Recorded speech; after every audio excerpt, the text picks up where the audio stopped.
Greetings, family. Welcome to African Esquire TV. I'm your host, Tierney Cherie. If you're watching on my YouTube channel, please do like, comment, and subscribe. And also, you can hit the notification button so that if I do a live or an interview, you will get notified. Also, please add yourself to my Telegram channel. Telegram is a decentralized platform, therefore censorship is not an issue there, and I use it to update people regularly. Also, please add yourself to my channel on Odyssey. Odyssey is essentially the same thing as YouTube, but it is also decentralized, so censorship is not an issue there. So I'm sure many of you might have been seeing updates in the news about the United Nations this week. If you do not know, the United Nations was convening inside of New York City. And of course, there's a lot of pageantry and a lot of different things that will come out whenever that happens. But in particular, this one was different because it was going to be the day of racial reckoning, or the meeting of racial reckoning. At least that's how it was going to be advertised. And the reason is because this year was the 20-year anniversary of the Durban conference. And if you don't know what happened at Durban, essentially it was the United Nations meeting where you had different people coming to make a claim that this is going to be our stance, that we need reparations. Particularly African people all over the world were demanding reparations for enslavement, for colonialism. And these things basically were, I would say, ignored when you look at the outcome, because the major arbitrators of colonialism all of a sudden had no reason to be there, or had no input as far as whether or not people were owed reparations. May I take it that the Assembly wishes to adopt the draft resolution A/76/L2. It is so decided. The event also adopted a political declaration that seeks to galvanize and re-energize efforts towards a world free of racial discrimination and injustice, with a view here that 2 decades post-Durban, structural racism and systemic injustice still deny people their fundamental human rights. Millions of descendants of Africans who were sold into slavery remain trapped in lives of underdevelopment, disadvantage, discrimination, and poverty. South Africa calls on the United Nations to put the issue of reparations for victims of the slave trade on its agenda. We support the adoption of special measures, including affirmative action and targeted financial assistance, as restitution to communities whose ancestors were sold into slavery. Ramaphosa indicated that just as the world stands united to combat the COVID-19 pandemic, so too it should recommit itself to the implementation of Durban's outcomes. We must pursue this objective with energy and goodwill. Ending racism is a fight in which each of us has a stake. So let's read through some of the things that happened. So it says the UN marks the first International Day for People of African Descent. Now, this is interesting because, as I said, the whole meaning of Durban, it was about bringing racial reckoning as far as racism, xenophobia, as far as colonialism, as far as all of the things that have affected indigenous people, in particular African people. This was the purpose of the Durban conference. However, the United Nations has now marketed this new anniversary as the International Day for People of African Descent. It says it is long overdue recognition of the profound injustices and systemic discrimination that people of African descent have endured for centuries and continue to confront today. It says it is an urgent call for action everywhere to commit to rooting out the evil of racism. More than 200 million people in the Americas alone identify as being African descent. Millions more are located worldwide outside of the African continent, whether as descendants of the victims of the transatlantic slave trade or more recent migrants. They are among some of the poorest and the most marginalized groups, the United Nations said. When I heard that the United Nations was taking this approach to dealing with what happened at Durban, I was very much upset, actually, because it's very reminiscent of the same thing that white supremacist governments always do whenever it comes to actually confronting the systems of racism that they have invented to keep African people oppressed. It's reminiscent because they did not want to deal directly with the issues of colonialism. They did don't want to deal directly with the issues of enslavement and with the institutions today that still uphold those systems. Instead, they wanted to have a day of remembrance, or a day of International Day of People of African Descent, where they recognize African people. This is very reminiscent of things that we see among colonized Africans everywhere. We're not given actual things that are going to dismantle the system as it continues to oppress us. Instead, we're given these symbolic gestures, whether it's putting Harriet Tubman on a dollar bill or having all of Congress come together and sing Lift Every Voice and Sing, whether it's having these conferences where you're going to recognize things that happened in the past, whether it's having a fake reparations bill that's going to seemingly recognize a genocide, whatever it is. The colonists basically have mastered the art of manipulation when it comes to sponsoring events that do not directly deal with the systems that exist, but still allow them to look as though they are people who are remorseful for the crimes that they have committed. But of course, truly remorseful people, they don't continue to commit the crimes. Truly remorseful people, they don't continue to perpetuate the crimes. Instead, they try to do something to undo what has been done and to stop any further oppression. But that's not what the colonists have done. It's not what the imperialist governments do. Instead, they masquerade their power as if something that is charitable and for the interest of African people, while continuing the same schemes and continuing the same plots and using their neocolonial puppets as a shield from scrutiny. This is what they have mastered at this particular point. Now, the really crazy thing is that the United Nations held this meeting, right? It's supposed to be a day of racial reckoning or something like that for African people or people of African descent all over the world. That's how they marketed this. Yet the two major players inside the United Nations, the United States and the UK, actually skipped the meeting. So let's read through this. It says, after more than a year of racial reckoning that saw historic monuments to enslavers and colonists torn down on both sides of the Atlantic, the United Nations convened a major day-long event on racism and reparations on Wednesday. But representatives from the biggest Western powers never showed up. On its face, the day's news made a jarring split screen. So you had several countries that once grew frantically rich from colonialism and slavery. They included the United States, Canada, France. They attended an optimistic summit focused on extending COVID-19 supplies to the rest of the world. That was convened by Joe Biden.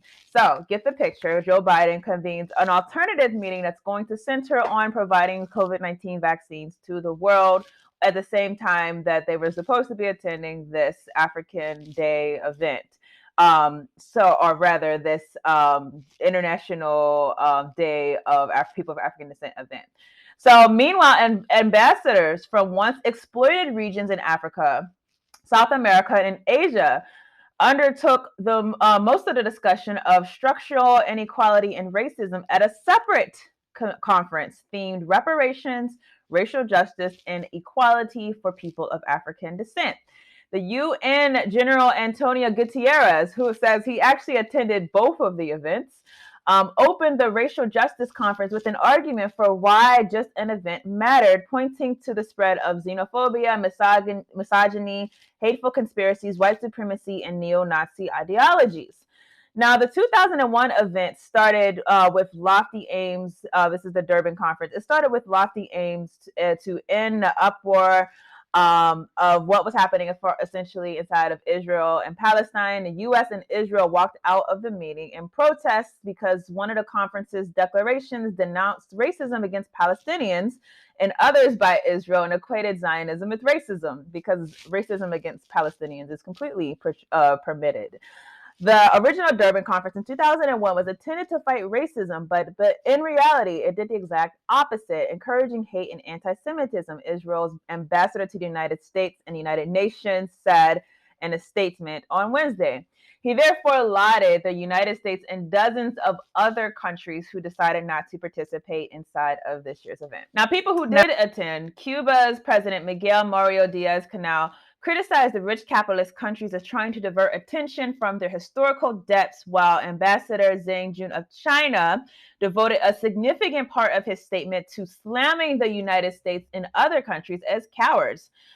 from China, they said the relevant countries should have at least had the courage to face up to this disgraceful path and take measures to end the sufferings caused by practices. That's what he said.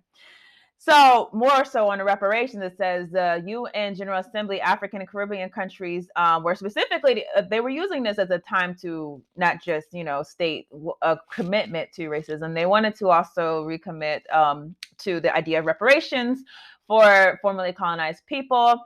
Leaders from Africa to the Caribbean were joined by representatives of countries and they, as well as Cuba and Malaysia.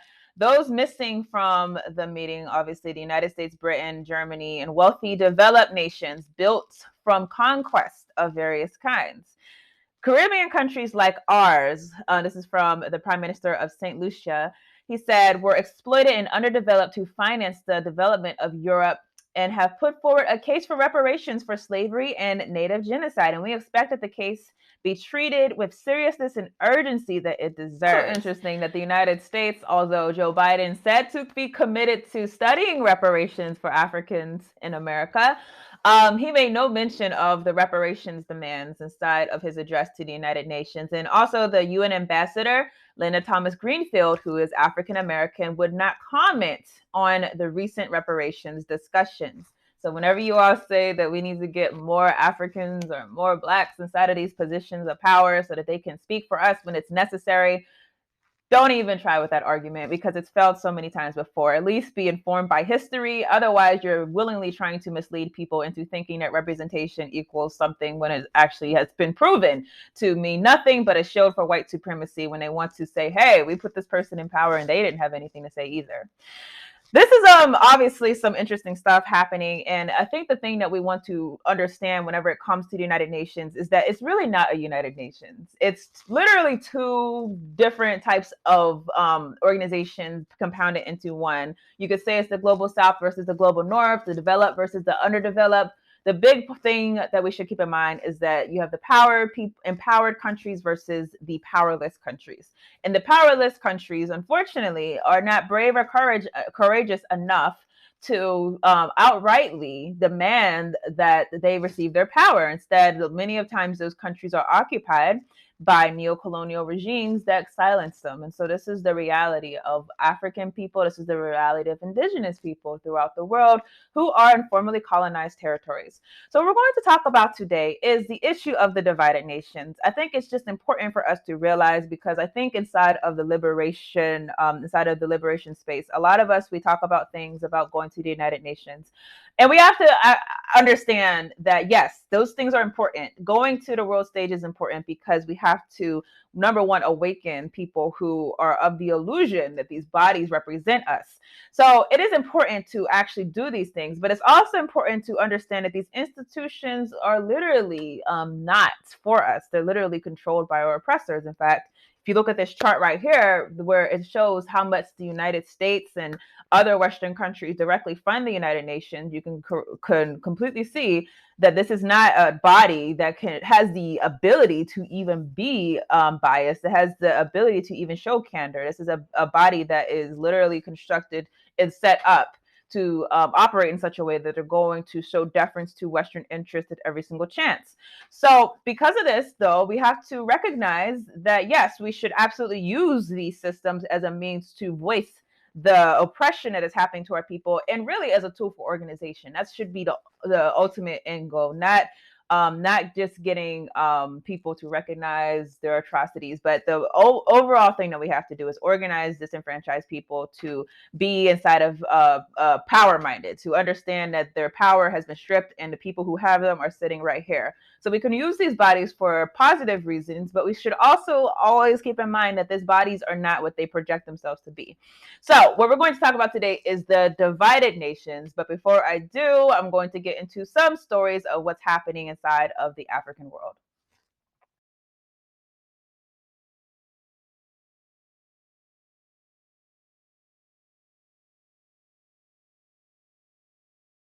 By now, if you've been watching this channel, I'm sure you know that I am no fan of Paul Kagame, the president of Rwanda.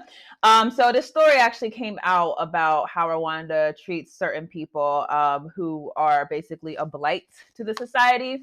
But I also want to caution the reader that this story comes from Human Rights Watch, and I am also no fan of Human Rights Watch because they are controlled by neocolonial interests, and they have oftentimes been the tool that the oppressor has used to enforce regime change, and put out direct lies at sometimes. So I'm saying this to say that neither of the people on the side of this story I personally am a fan of, but it's an important story to be aware of.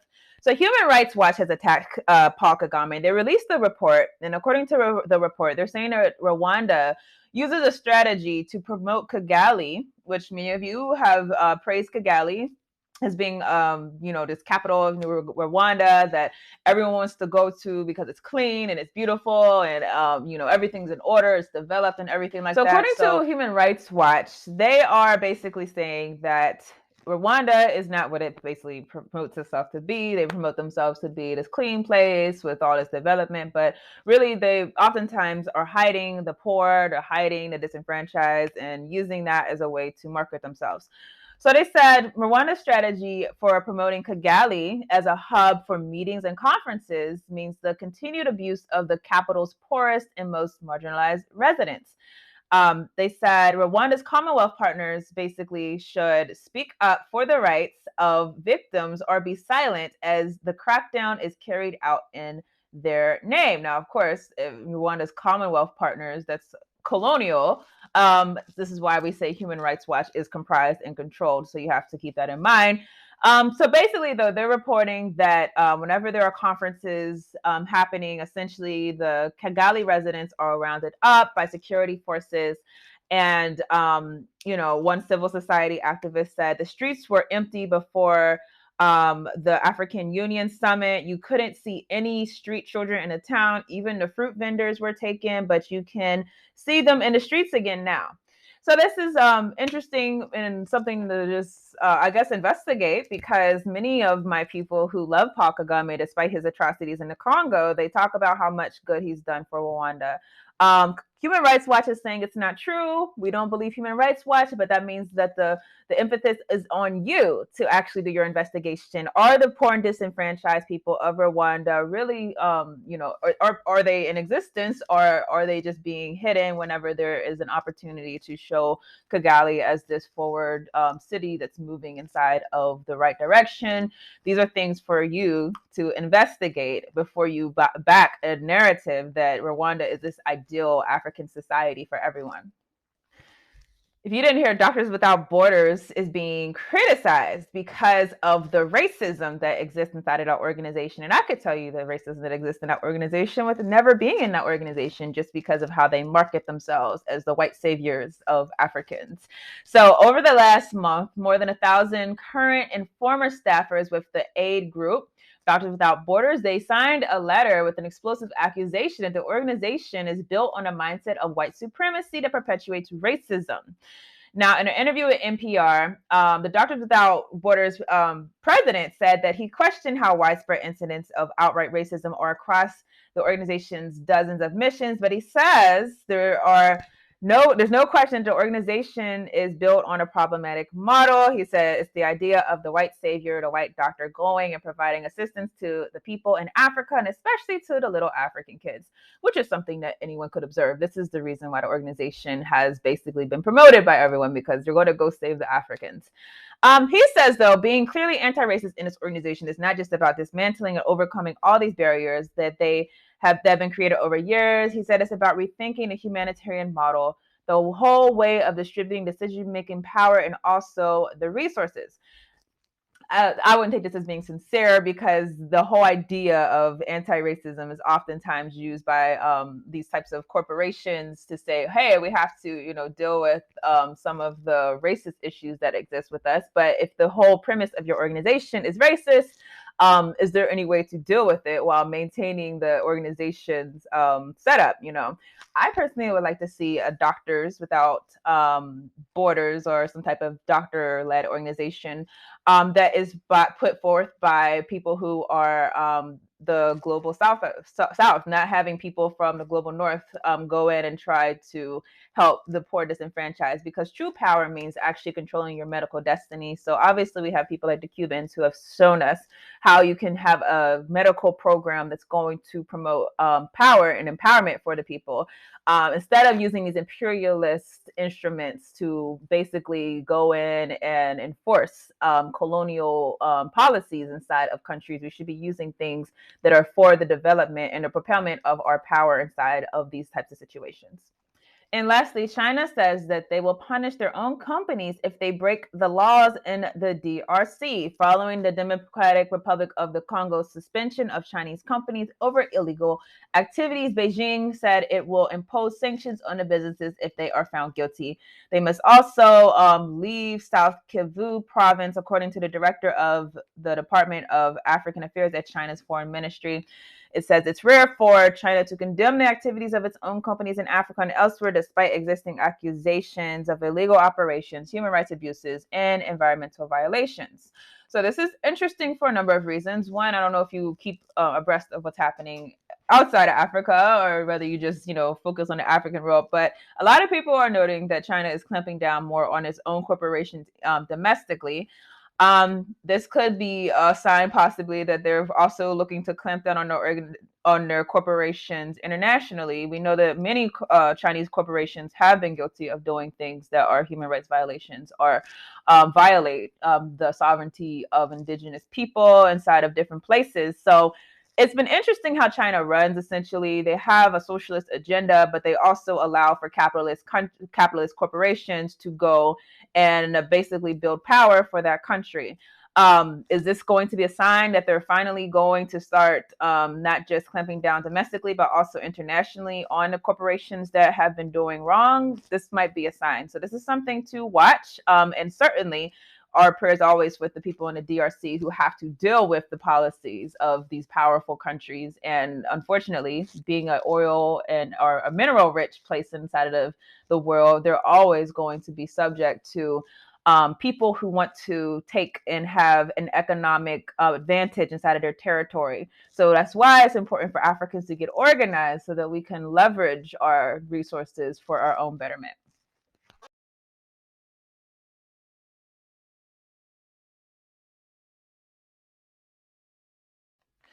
All right, so we're going to just talk about some of the history of the United Nations. It's important for us to know that it's really not a United Nations. It's always been set up in such a way that it was going to have a certain aspect of it that's going to service the people who are the colonists, and then the other aspect of it was going to be basically ruling the people who were the colonized.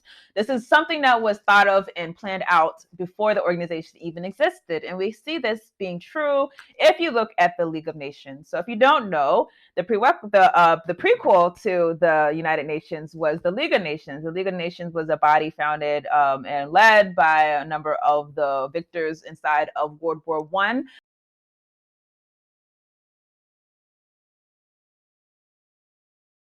And their idea that they came up with was something called the mandate system.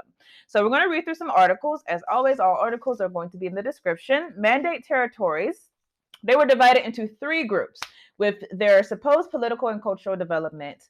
Group A mandates was the Middle Eastern and Arab territories, and they were understood to be close to formal independence. Then you had Group B, composed of former German colonies in Africa. The administrator mandatory powers was to see to the protection and welfare of their populations. Then Group C of the mandate countries, South and West Africa, former German Pacific islands, were regarded to be at such a low level of civilization that they could be ruled practically as parts of mandatory power itself.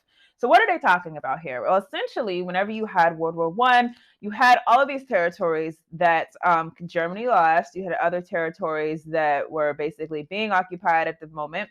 And they had to find a way to justify the fact that they were going to have some powers that were going to not be a part of this League of Nations, but they were going to be subservient to the powers that were ruling the League of Nations. And then you're still going to have the League of Nations that's going to say that we're representing everyone.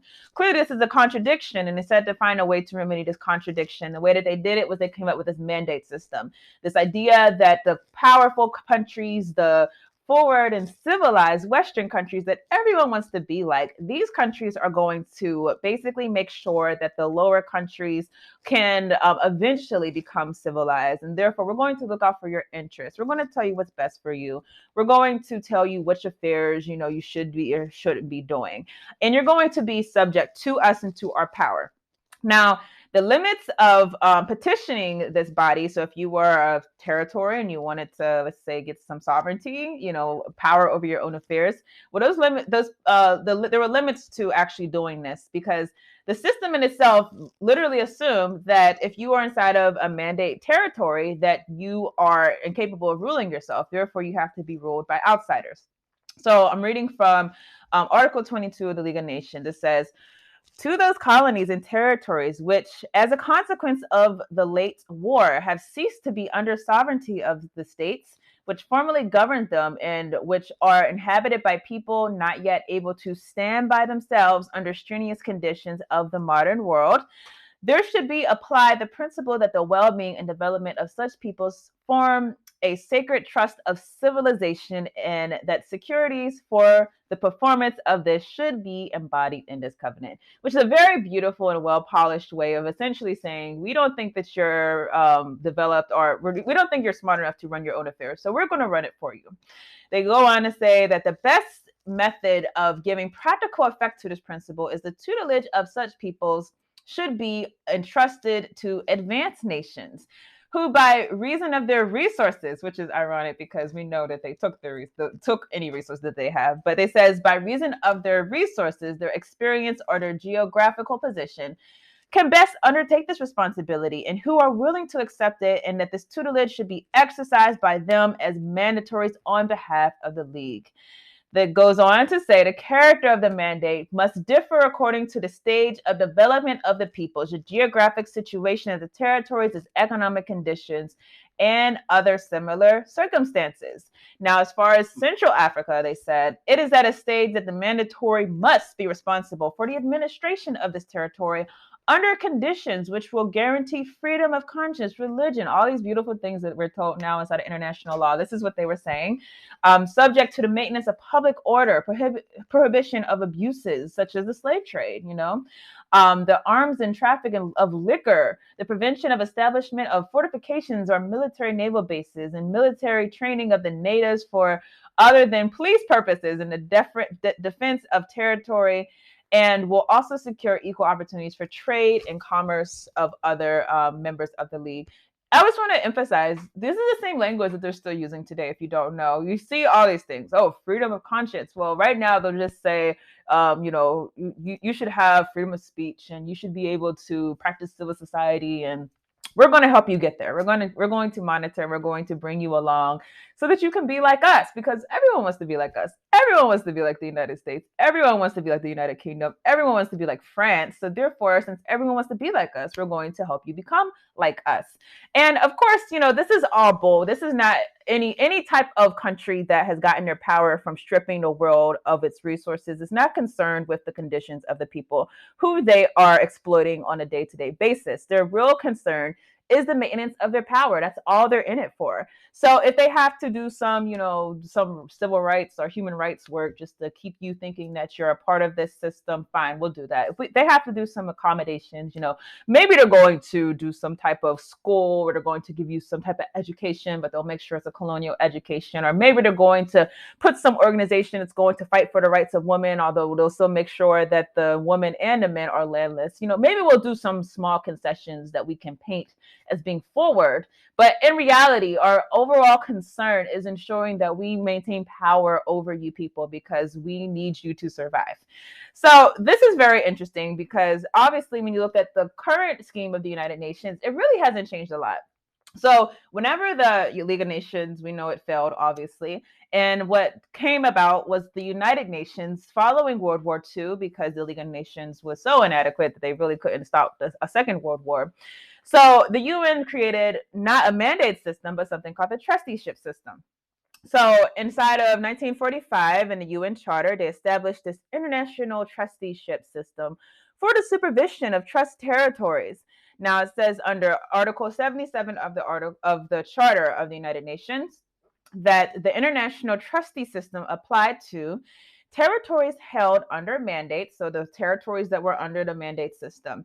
It says detached territories that were detached from enemy states as a result of the Second World War. So former German colonies or former Japanese colonies, things like that. And territories voluntarily placed under the system by states responsible for the administration. So it says, pursuant to Article 76 of the Charter, the basic objectives of the international trusteeship system in accordance with the purposes of the UN included to promote political, economic, social, educational advancements in the inhabitants of the trust territories in their progressive development towards self-government and independence, and to encourage respect for human rights and fundamental freedoms for all the recognition of interdependence of the peoples of the world, which doesn't sound too different if you think about it from the same sentiment from the League of Nations. And this was taken right from the UN's website. So this is what actually happened, though. So obviously in 1945, you have the UN Charter being commissioned, but very quickly, Africans that after World War II, they were like, we're not still going to be, your little puppet. We want independence. We want sovereignty.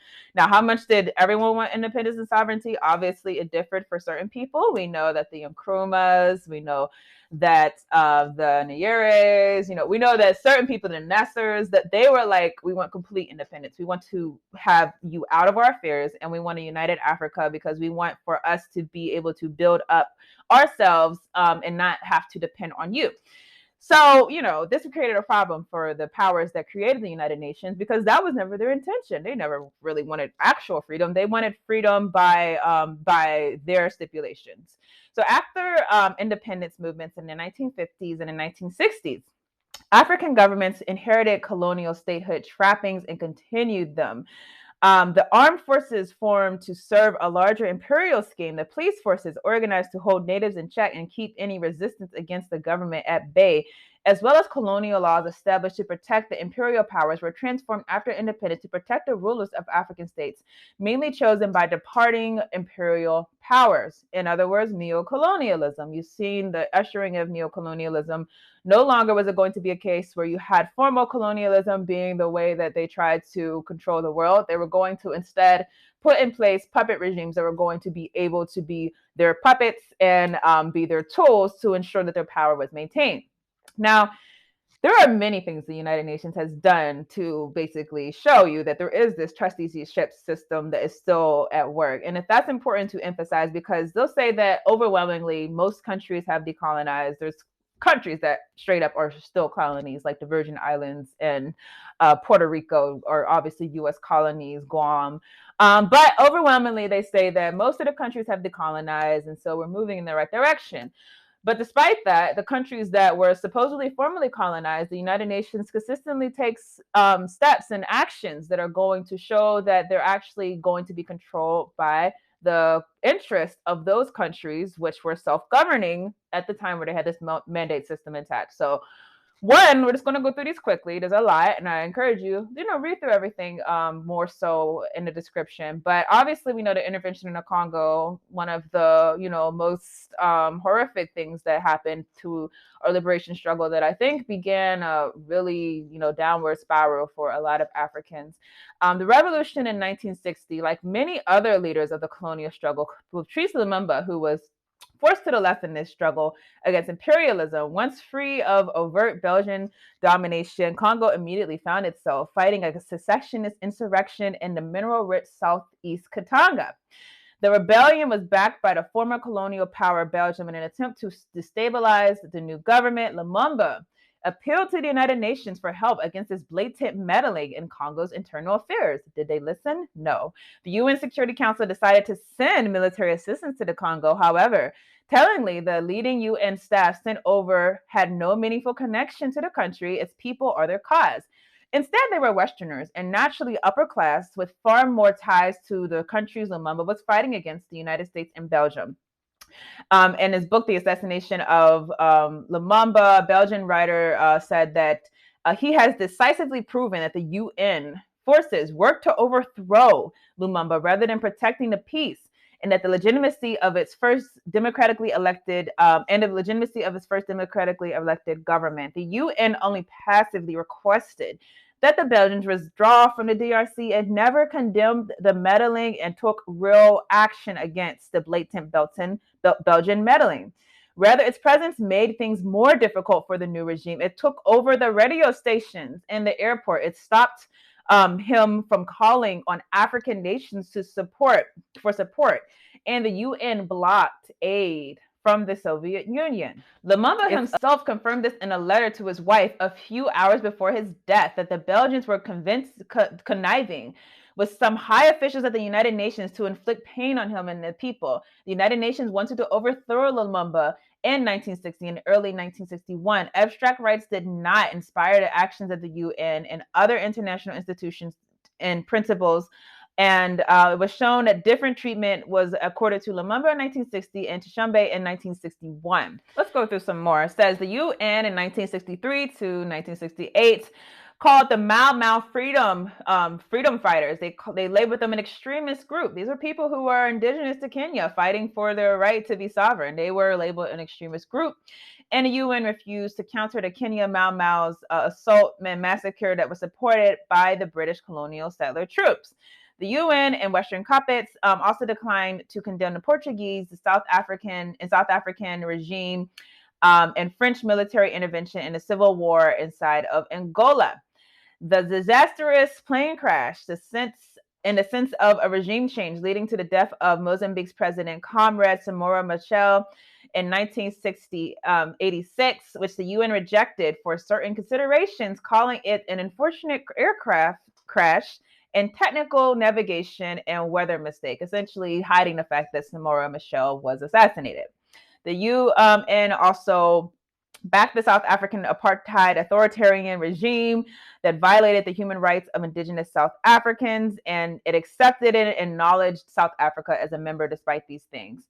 In Rwanda, the UN, the Blue Helmet people that they flew in to be peacekeepers in Rwanda, they did nothing to prevent the assassination of the first constitutionally elected president of Rwanda. In Zimbabwe in 1964, under the British white farmer settlers and the then Prime Minister Ian Smith's political system, that this white supremacist regime was wholeheartedly supported by the United Nations against the political aspirations of the Black Zimbabweans. The Black Zimbabweans' war of liberation from the shackles of white Zimbabwean, white farmer colonists, racist settlers, only succeeded in 1987 with the arrival of the then ZANA.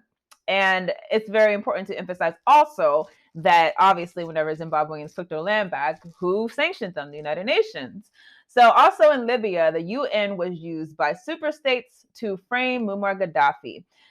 In 2011, the UN approved all necessary measures to protect Libyans, and did not include obviously protecting the president. And they allowed the NATO intervention and signed off on it. So this is the United Nations that's supposed to represent everyone. Now, we're going to end the video off talking about the UN occupation of Haiti. And this is obviously important in light of a lot of the international attention that Haiti has drawn.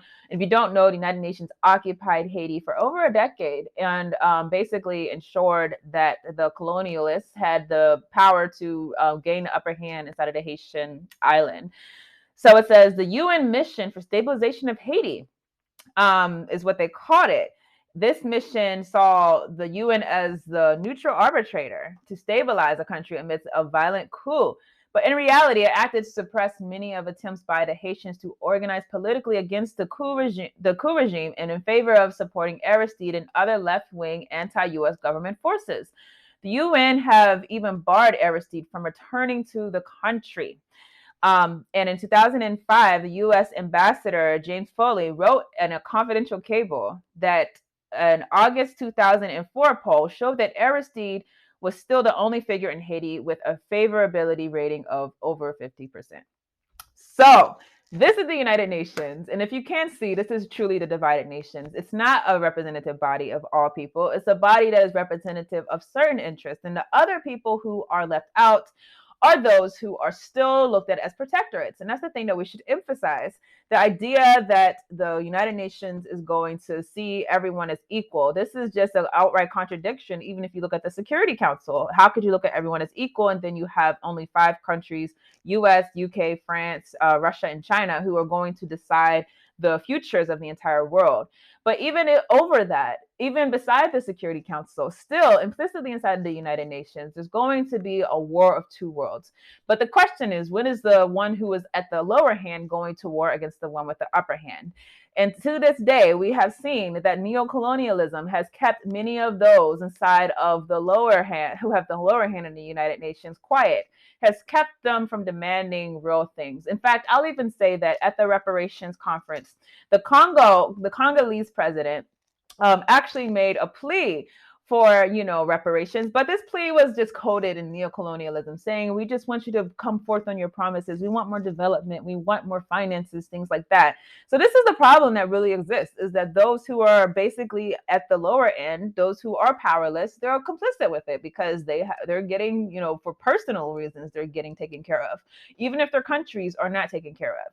So the question has to be, when do you have the divided nations actually act like they are divided nations? When you have the countries that are not a part of the global scheme act like they know that this is what it is? When you have them act like they know that they are being taken advantage of and act like they want true sovereignty and independence? And my answer to that is this happens whenever you have the people awaken and start demanding. The people, not the colonial administrations, but the people start demanding true sovereignty. And this comes from political organization, and political organization is going to come as Africans start to recognize that their situation is not one that is happenstance, but it is direct and deliberate, and is an attempt by the colonial powers to keep them inside of the condition that they are in spite of the fact that the real countries that are rich in the world are the African countries. The real countries that are rich in the world are the countries that lack, are the people that lack. Those are the countries that everyone wants to make sure that they have control over your territories, because it is a necessity to their economic destiny. So hopefully I explained a little bit why we have the divided nations pretending to be the United Nations. So I would love to hear your thoughts, and I will see you all in the next video. Hey family, this is Tierney Cherie. I'm here to make an announcement that I'm very, very excited to make. I'm excited because I really think this is something that is important for our people. Otherwise, I would not have devoted so much time and energy towards it.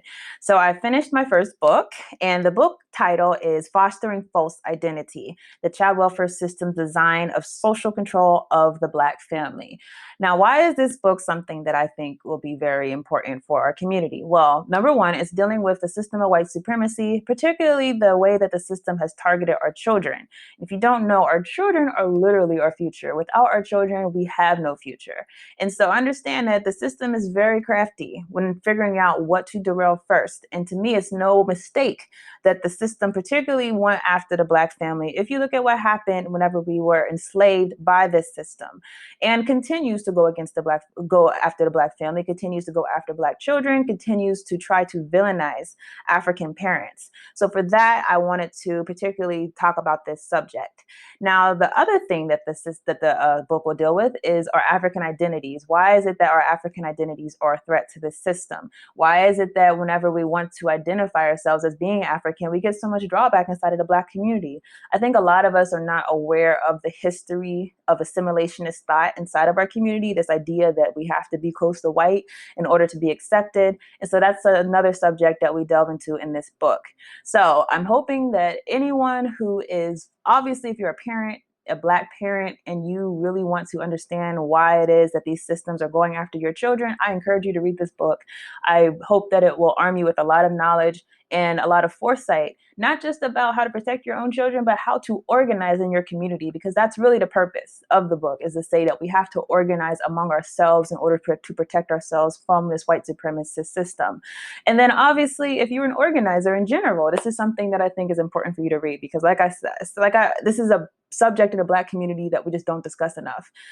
Child welfare is not something that is going to get enough attention. People obviously will organize them around other causes, but this is one that is really important that I feel like we have to pay more attention to.